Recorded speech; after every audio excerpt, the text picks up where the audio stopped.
Mr. President, okay. Sinasabi ko yan kung ano ang sinasabi ko doon sa Correct. tao.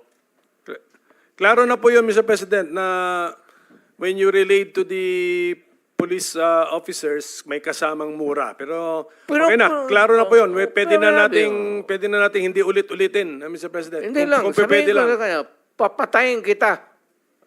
Hindi lang ako magmumuno sa... Okay.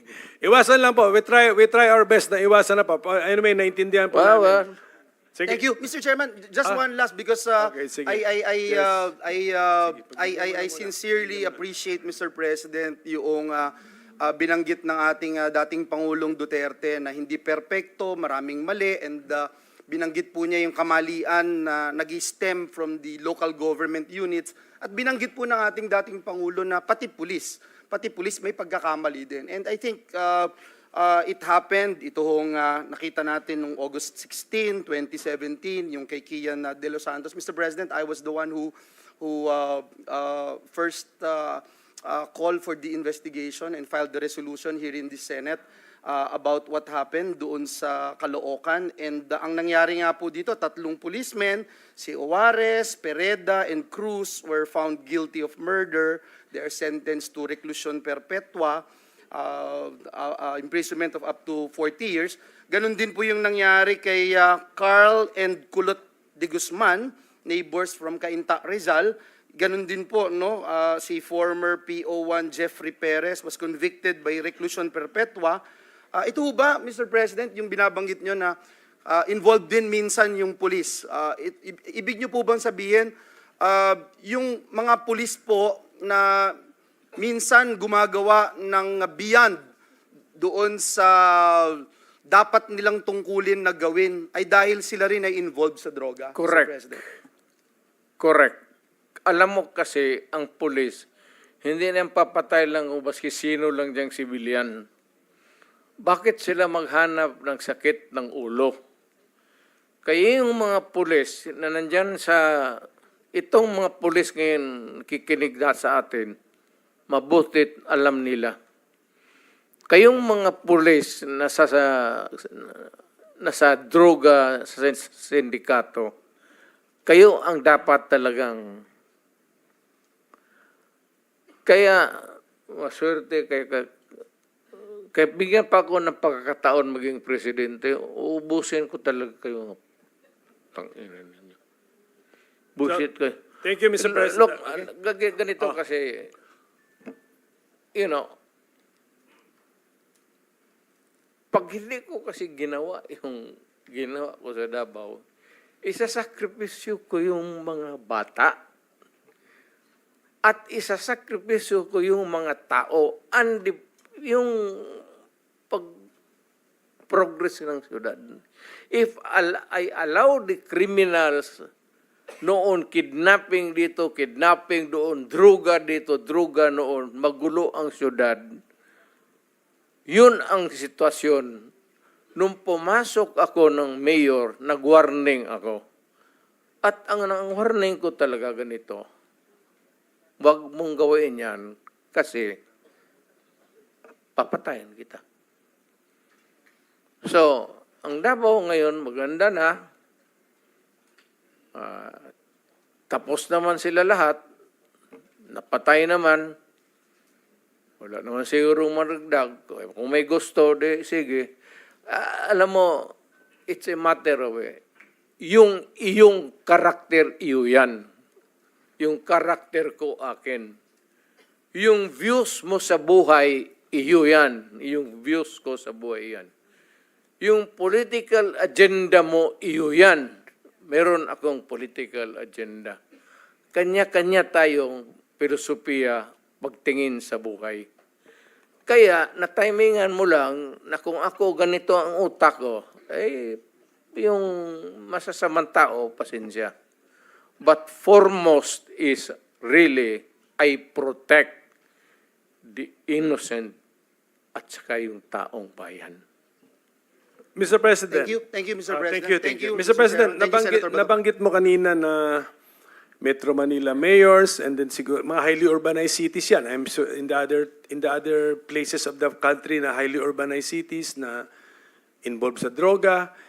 when you were president, siyempre yung disciplinary action, pwedeng ma-initiate sa office mo. So, did we use the disciplinary provisions in the local government code to discipline the mayors of the highly Against the urbanized mayor? cities under the office of Sir, the president? mahirap, sir. Mahirap talaga, sir, because una, matatakot talaga ang mayor. Especially dito sa Maynila. Puro sindikato dito. Kasali na ang pulis, sundalo, kriminal. Ang problema dito sa Maynila, sir, hindi mo malaman kung sino ang kalaban mo. Baka sabihin mo lang kriminal, sindikato, hindi mo alam pati pulis. Yung mga pulis, alam nila yan. Ito mga pulis nandito, yung mga pulis, alam nila yan. Na may mga tao sila na ganun. Ang problema, hindi nila basta-basta mapaalis. Siguro, isolate nila yan, assign nila ng duty na medyo mapalayo, but they can only do so much.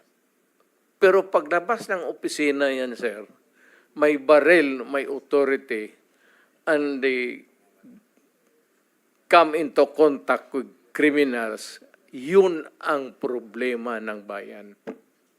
Mr. President, did we use the disciplinary power or authority of the office of the president over these highly urbanized city local government officials during your term as 6 years? Did you use it? Mahirap, sir, yung kung mayor.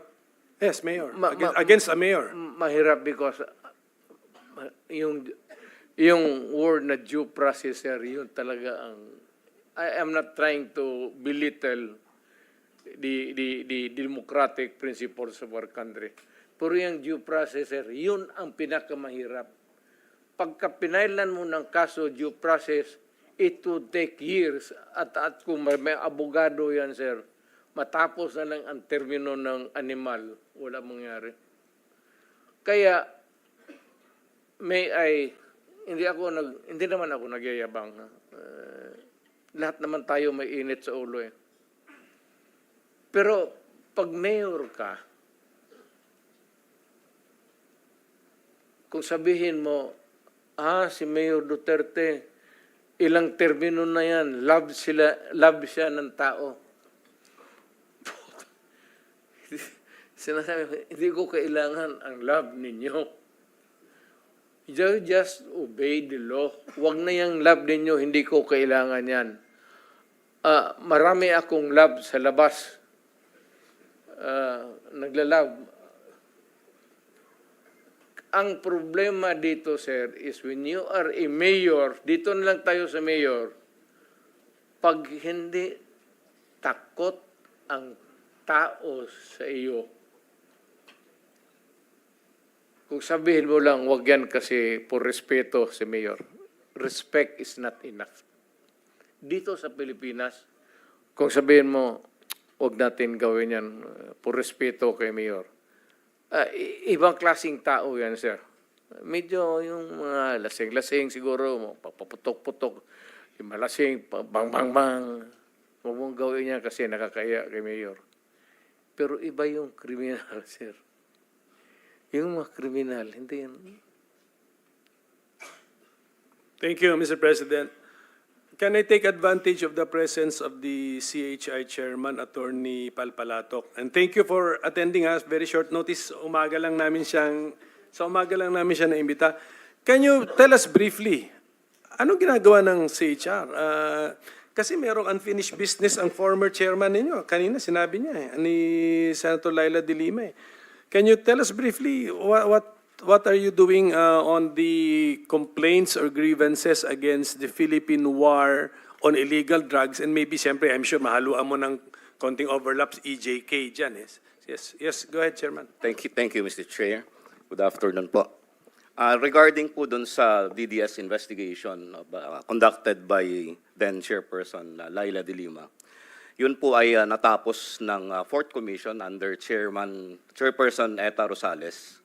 Katulad po na nabanggit ni Madam Chair, nagkaroon ho ng endorsement sa Ombudsman for the determination of filing of administrative and criminal cases. Regarding the